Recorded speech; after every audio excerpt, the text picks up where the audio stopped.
नमस्कार दोस्तों। आज हम बात करेंगे भारत के केंद्रीय बजट 2026 और 2027 के बारे में, जो पूरी तरह से आत्मनिर्भर भारत पर आधारित है। उसमें क्या क्या आंकड़े आए, क्या क्या योजनाएं रखी, कहाँ कहाँ फंडिंग होगी, कैसे कैसे, यह वीडियो आपको पूरी इन्फॉर्मेशन देगी, बिल्कुल साधारण भाषा में और बिल्कुल सरल भाषा में। चलिए शुरू करते हैं। कुल बजट का आकार 53.47 लाख करोड़ रुपए है। कैपिटल इसकी 12.2 लाख करोड़ रुपए, जो पिछले साल से काफ़ी बढ़ गया है। फिजिकल डेफिसिट 4.3% जीडीपी के हिसाब से है। तो मतलब है सरकार विकास और निवेश पर जोर दे रही है।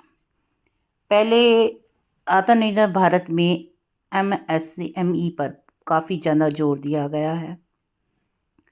एमएसएमई सेक्टर के लिए 10,000 करोड़ रुपए का प्रावधान किया गया है, ग्रोथ फंड रखा गया है।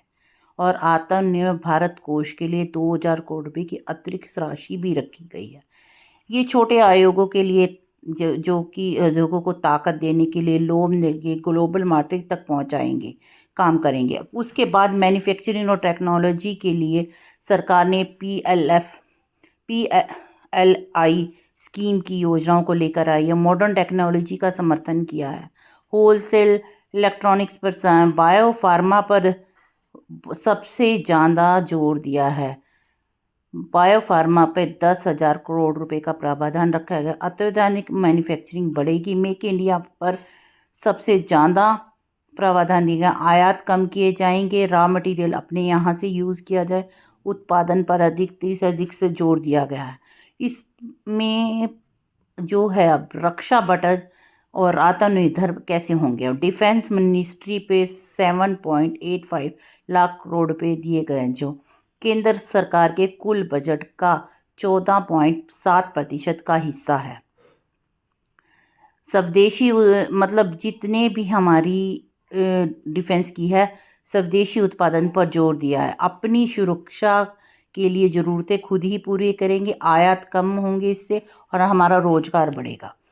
और कैपिटल यानी पूंजीगत खर्चे हमारे 12.2 लाख करोड़ रुपए तक पहुंचाया गया है, जो काफ़ी बड़ा है। पिछले कई सालों से ज़्यादा इसमें सड़कों पर, इसमें इंफ्रास्ट्रक्चर पर ज़्यादा जोर दिया गया है।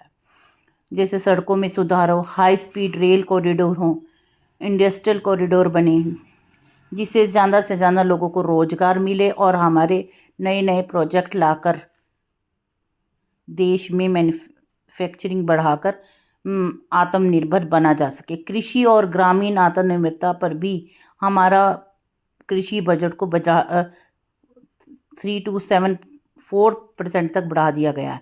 इसमें किसान उत्पादन बढ़ा सके, बाजार तक बेहतर मांस पहुंच सके। डिजिटल कृषि पर जोर दिया गया है, डिजिटल कृषि तकनीक पर जोर दिया गया। अर्थव्यवस्था की जो तस्वीर हमारी अब ग्रोथ जीडीपी हमारी 7.4 रहने का प्रावधान किया गया है। कुल टैक्स रिजर्व 44.04 लाख करोड़ रुपए का है। शुद्ध कर राजस्व 28.7 लाख करोड़ रुपए का दिया गया है। क्योंकि ज़्यादा से ज़्यादा यहाँ आत्मनिर्भर भारत को ज़्यादा से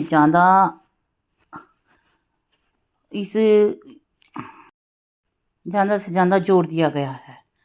बायो फार्मा शक्ति के कार्यक्रम के तहत अगले 5 वर्षों में 10,000 करोड़ रुपए की योजना का प्रावधान रखा है, जिसे global bio pharma manufacture hub बनेगा, जिसमें से ज़्यादा रोजगार भी मिलेगा और हमारी कृषि भी अच्छी होगी और हमारी मेडिकल सुविधाएं भी ज़्यादा से ज़्यादा। महात्मा गांधी ग्रामीण सरोजगार योजना पर भी ध्यान दिया गया, जिससे खादी की पर निर्भरता बढ़ेगी और हमारी हैंडीक्राफ्ट के प्रोग्राम को भी ज़्यादा से ज़्यादा, फाइबर स्कीम को ज़्यादा से ज़्यादा दिया गया है कि हम अपना रॉ मटेरियल अपने आप ही उत्पादन करें, आयात कम करें।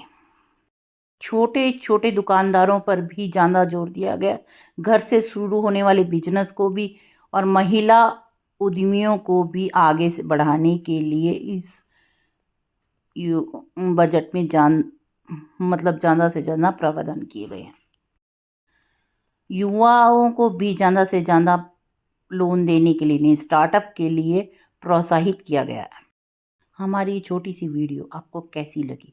लाइक कीजिए, सब्सक्राइब कीजिए और कमेंट में बताइए और कौन कौन सी पहल सबसे ज़्यादा अच्छी लगी, महत्वपूर्ण लगी, उसके बारे में आप कमेंट में लिखिए। और जो भी आपको लगता है कि कहीं कमी रह गई है तो कमेंट में लिखकर बताइए। धन्यवाद साथियों।